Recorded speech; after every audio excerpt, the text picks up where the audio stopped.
Da mesma maneira que a Bíblia indica que Deus tem o seu trono e os seus atendentes, assim também ela revela que nas dimensões das trevas espirituais o diabo tem sua própria organização. Alguém com muita perspectiva observou que Satanás é um mímico, pois ele imita Deus. Assim Satanás tem seu trono. Apocalipse capítulo 2, versículo 13. Ele aparece nas escrituras como o príncipe desse mundo, conforme João capítulo 14, verso 30 e capítulo 16, verso 11. E também o príncipe da potestade do ar, conforme Efésios capítulo 2, verso 2. Ele é o chefe de uma organização dedicada à malignidade. A Bíblia diz que o diabo também tem os seus anjos, conforme Mateus capítulo 25, verso 41, e que esses com o seu chefe fazem oposição a Deus, conforme Apocalipse capítulo 12, versículos 7 ao 9. Outras evidências bíblicas acerca dessa maligna organização aparecem nas epístolas de Paulo. Em Colossenses capítulo 1, verso 16, esse apóstolo se refere a certas coisas invisíveis, sejam tronos, sejam soberanias, quer principados, quer potestades. E a passagem de Efésios capítulo 6, verso 12, menciona principados ou potestades, dominadores deste mundo tenebroso, forças espirituais do mal nas regiões celestiais. São exatamente os principados e potestades que Cristo derrotou na cruz, conforme se aprende em Colossenses capítulo 2, verso 15. Em cada uma dessas referências, vemos evidências de organização de acordo com uma hierarquia sobre a base de níveis de autoridade.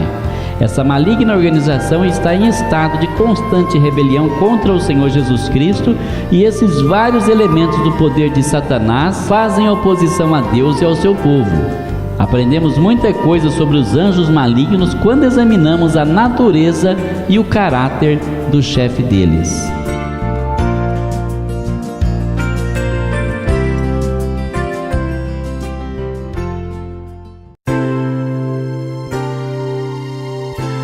Os anjos maus opõem-se a Deus e procuram frustrar a sua vontade. Vemos evidências acerca disso nos nomes dados a Satanás, o chefe deles. Primeiro, ele é chamado Satanás, que significa adversário ou opositor. Acima de tudo, ele é adversário de Deus. No entanto, ele também é adversário do homem. Podemos ler Zacarias capítulo 3, verso 1, Mateus capítulo 13, verso 39 e 1 Pedro capítulo 5, verso 8. Segundo, ele é chamado de diabo, que significa acusador. Alguém que acusa falsamente a outra pessoa. Ele acusa a Deus diante dos homens. Veja Gênesis capítulo 3, verso 1 até o 4. Ele acusa os homens diante de Deus. Leia Jó capítulo 1, verso 9, verso 16. E Apocalipse capítulo 12, verso 10. Terceiro, ele instiga, ou seja, ele tenta os homens para que pequem, razão pela qual é chamado de o tentador. O seu método consiste em apresentar as mais lógicas desculpas para o pecado, juntamente com as supostas vantagens obtidas com o pecado, conforme Mateus capítulo 4, verso 3, na tentação de Jesus, e 1 Tessalonicenses capítulo 3, verso 5.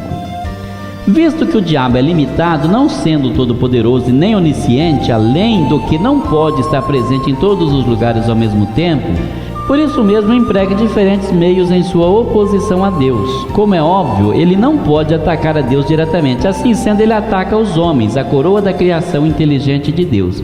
E isso Satanás faz de várias maneiras. Ele mente, conforme João 8,44 e 2 Coríntios capítulo 11, verso 3. Ele tenta, conforme Mateus capítulo 4, verso 1. Ele furta, conforme Mateus capítulo 13, verso 19. Ele atormenta, conforme 2 Coríntios capítulo 12, versículo 7. Ele impede, conforme 1 Tessalonicenses capítulo 2, verso 18. Ele peneira, ou seja, ele separa, Lucas capítulo 22, versículo 31. Ele disfarça-se de alguma outra pessoa a fim de melhor enganar, 2 Coríntios capítulo 11, verso 14.